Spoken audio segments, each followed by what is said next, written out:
نبدأ بقى في رحلة جديدة مع مدرب جديد بعد إقالة دكتور طه اسماعيل، وهو المدرب الهولندي راوتر.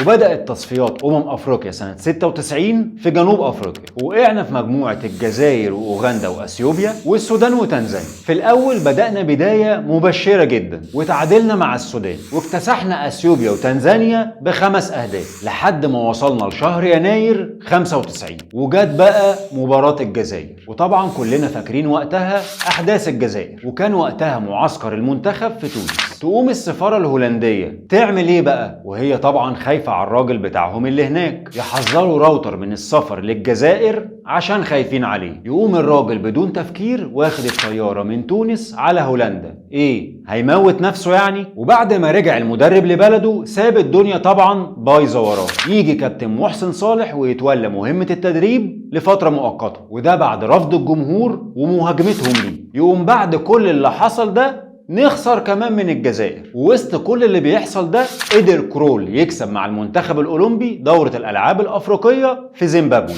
وده بالرغم من فشله في التأهل لأولمبياد أتلانتا. قرروا بقى يصعدوه عشان يتولى مهمة تدريب المنتخب الأول. كابتن محسن صالح واقف بقى في النص مش عارف هو هيعمل ايه، فقرر ينسحب من غير أي مشاكل ولا دوشة. والحقيقة بقى إن اختيار كرول ما كانش غلط خالص، ده راجل قرر يعتمد على جيل 90 جديد، وضم لعيبه في الوقت ده زي حازم امام وعبد الستار صبري، وقدر يدي ثقه للعيبه دي. وكان معاهم علي ماهر وسمير كموني مع مدحت عبد الهادي ووليد صلاح الدين وكابتن هاني رمزي. هندخل بقى على افريقيا اللي هنتكلم عنه بعدين، بس خليك فاكر كام مدرب اتغير خلال 6 سنين، وخاصه بعد مونديال 90. وكل ده بيحصل مع منتخب من اعظم منتخبات افريقيا.